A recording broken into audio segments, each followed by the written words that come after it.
Hello, Dana Guitar class. I have had a super busy week with a lot of studio work.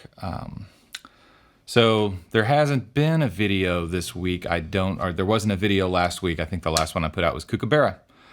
Today I am going to endeavor to show you guys how to play another one of those tracks from that game. I forget the name of the game. I'm sure you'll know. The first song I did was Megalovania. This one is Death by Glamour. And here's the thing. Guitar music is a thing. Computer music is a thing. Piano music is a thing. Violin music is a thing.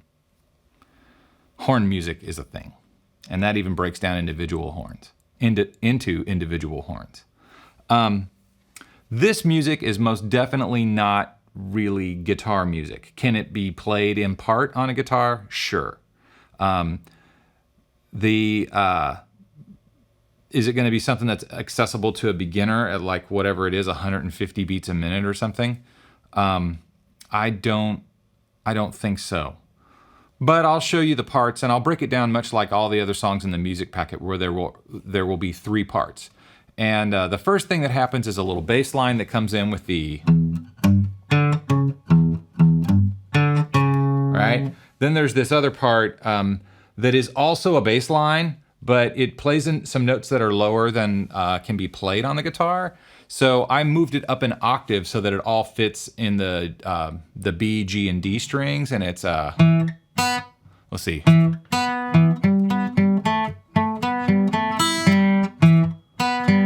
Whoops.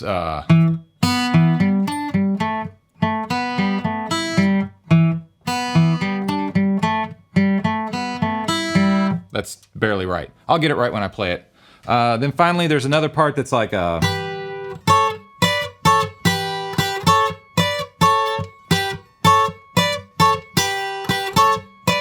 And then a lead line, which is pretty high up. It's like...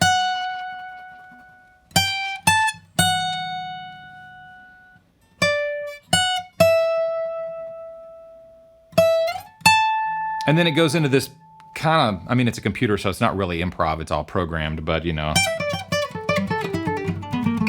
sort of a pentatonic vibe. I didn't even get into it. It's way beyond anything that would be appropriate for anyone in the class right now as far as difficulty level. I think or whatever it was. I think Megalovania was pretty challenging. So anyway, I'm gonna play through this thing and hopefully get enough of it together, and I'll edit it and you'll have a little video. I will, if you ask me, I'll try to do something with the song. I think the main takeaway here is that this isn't guitar music. You will find people on the internet playing it on guitars. I will be one of them. But nobody's really doing with it what the track does. I mean, you can break it out and have multiple instruments play it as an ensemble, but there's no one guitar part that's going to synthesize all these things together. Hopefully there'll be something in here you'll find interesting. I want you to just try to do these things and repeat them and, I don't know, get better. That's all I really want. It's all I want, period. Just want you to become better guitar players. Grow the instrument. So anyway, here is like a 4-bar count in, and it's 107 beats a minute or something like that. Here we go. 2, 3, 4.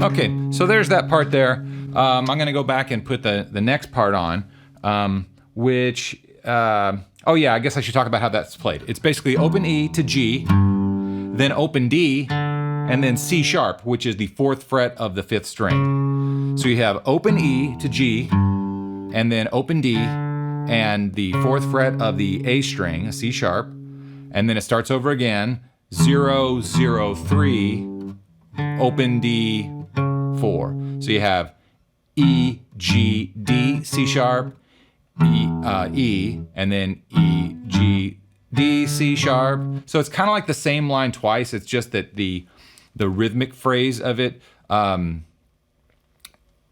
of rolls over and then gets delayed into the second bar. The next part is the other low bass part, but I transposed it up an octave because it's got some low notes in it, and I just decided to do it this way. So it's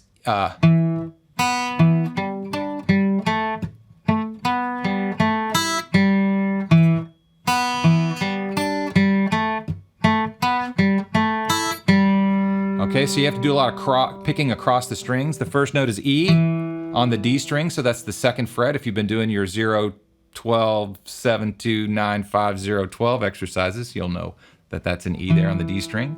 Then you have open B, then back to open E, not to open E, to the D string at the 2nd fret, then open G and a D on the B string, that's the 3rd fret, so you have, just to rewind, E, B, E, G, D, G, A.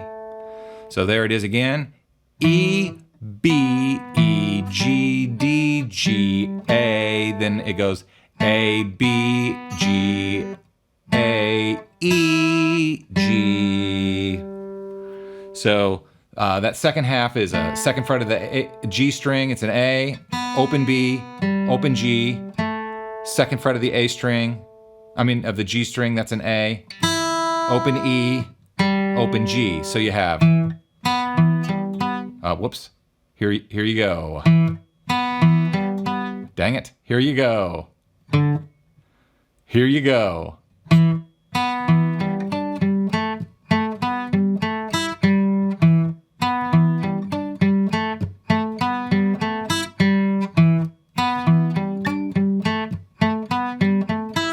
Etc., etc. I think it goes that 2-bar phrase 4 times.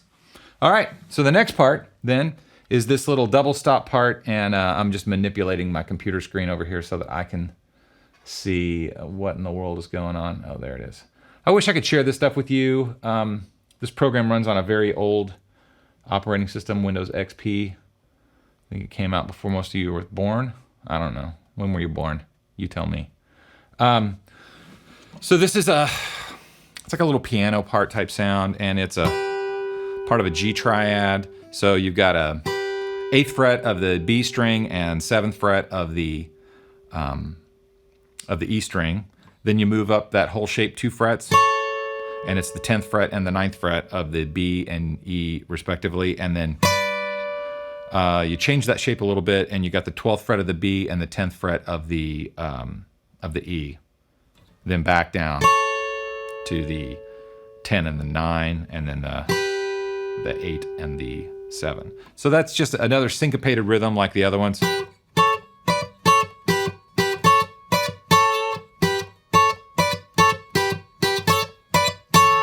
And that goes 4 times through the pattern. Each pattern is, actually it goes more than that. It continues on. Then there's a really high line, but most of you classical guitar playing people will not have easy access to the 14th fret and above.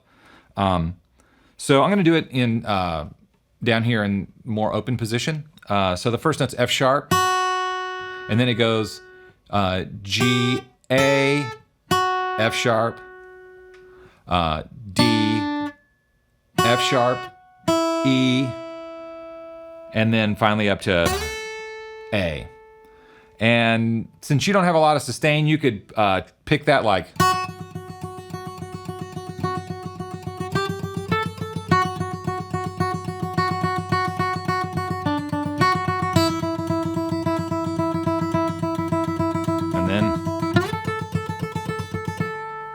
And the thing that follows is like this crazy, pentatonic type lick. And if you just want to like plow into it with some real spirit, you can get this, like a,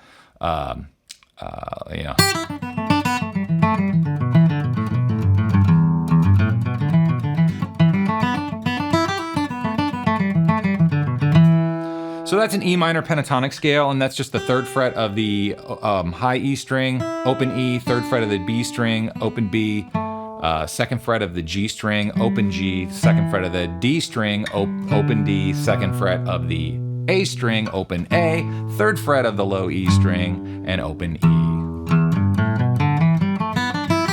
You can add some B flats in there and it gets kind of bluesy. Right? But I'm not going to get too far into that. Anyway, I'm going to go ahead and play these parts in time with the metronome, and I'll stack them up like I've done on the other songs. I've already done part 1, so I'm going to start with part 2, or whatever you want to call it, the secondary bass part. Maybe I'll edit out this time for me to go find that part, and I'll just jump right to it. We'll see. This will have a 2-bar pre-roll. Fun stuff, huh? Yeah, it would be good if you could see what's on the screen, but by gosh, I can't run a screen capture program on this thing. So anyway, here we go. I'll try to play it, and it goes 107 beats per minute. 1, 2, 3, 4.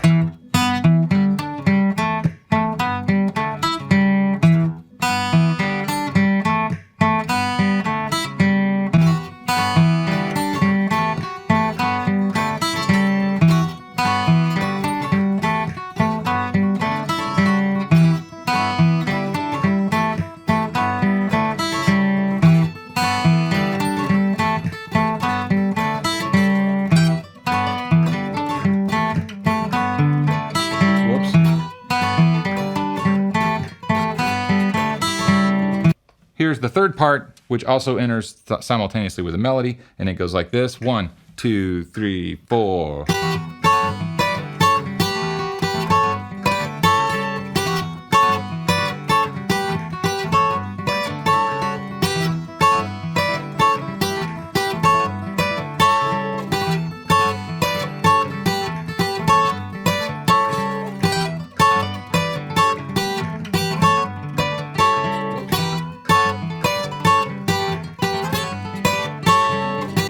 Anyway, that's the idea. Finally, we're gonna hit this high part.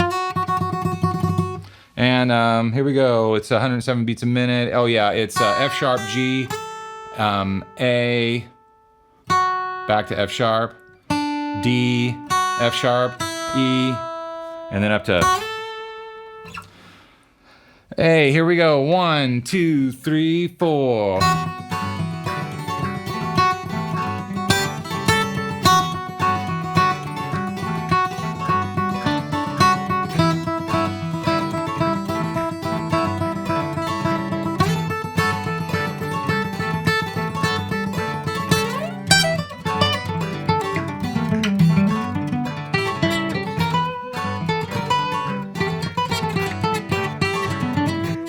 Yeah, anyway. That is Death by Glamour, at least the first part. There's more kind of like a little jazzy chord section on it. It's not phenomenal guitar material for what we do in class. So, you know, but keep them coming. I will try to do something with them. I'll try to make something out of something if I can. This was more of a something out of maybe not much. Okay. I'll see you guys in class. Have a good week. I'm kind of tired, so I'm done. See you later. Practice.